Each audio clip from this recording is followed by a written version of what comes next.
Hello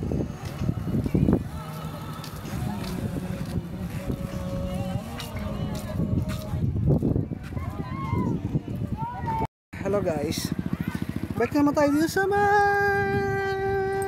recreation park po. So wala lang, pagkagaling dun sa may yung parang sa mga ilog-ilog, balik tayo dito sa may dagat. So actually medyo malayo pa yung ano, malayo pa yung sunset, pero huli maabutan. Kung hindi pa po kami ikot, okay lang. Ayan. Sige.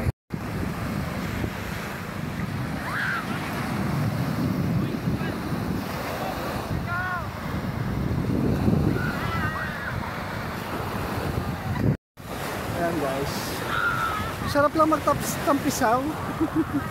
Ayan, see? So, baka matangay yung ano ko, tsinelas ko. Ayan.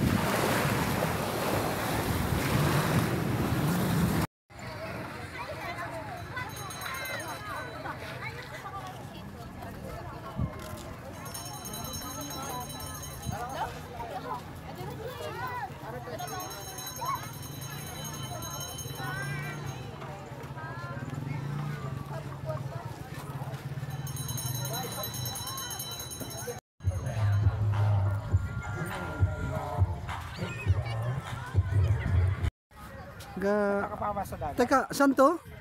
San Miguel. Oh, San Miguel. Ayan, dito tayo sa San Miguel. So, hanapin nyo na lang kung saan yung sa San Miguel. Kung may familiar kayo dyan, ayan, merong sapa dyan. So, makikita nyo sa likod kong yan, ayan, connecting dun sa dagat, and then yung tabang, ayan, connecting po yan. So, imagine nyo kung gaano kalamig yung tubig na yan, then connecting dun sa dagat yan. Napakaganda po. Tapos yung dalawang, ano na yan, island na yun, I don't know kung ano yan, pinupuntahan ba yan? Pinupuntahan yan? Okay, pinupuntahan daw. Okay.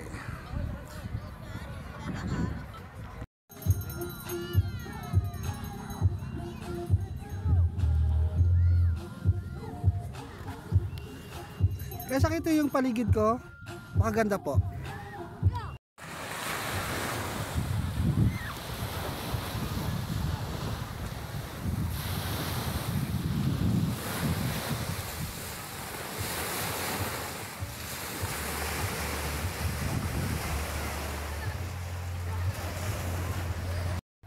Hi guys, so as you can see, ayan, makikita nyo yung sapa dyan sa likod ko. Ayan, makikita nyo po yan dyan. So ano ba yung sapa? Sapa is something na nanggagaling sa tubig tabang,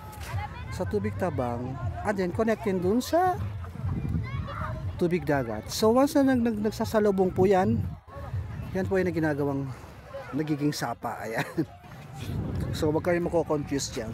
So actually nagmi-mix na rin siya ng parang tabang na may konting alat. So wag niyo na lang iinumin kasi mukha kayong tanga. Ayan. So kung magtataka kayo doon kasi during those times hindi naman siya masyadong dinadalaw ng mga turista. Ayan. Actually nagkaka-storm surge daw dito every pag meron daw mga bagyo. And ayan, kung mapapansin nyo po doon, medyo may para may biyak na dike doon. So meron siyang mga biyak-biyak na ganyan. So could you imagine pag ang isang storm surge ay umakyat na, diba? So it's very alarming kasi makikita nyo kung gaano kataas umaakyat ang dagat tuwing nakakaroon ng bagyo. So kung na-imagine nyo po yan, ganun po siya kataas. Ayan, makikita nyo po yung nasa likod kong yan. So I assume pag yan po ay may umakyat na dagat ay hindi po yan ano, ganyan po siya kataas. So ayan, let's try. hindi lang po tayo masyado lulusong kasi mukha naman siya mababa. Wait lang po ha. I'll be back. Tatry po natin yung ano, yung tubig.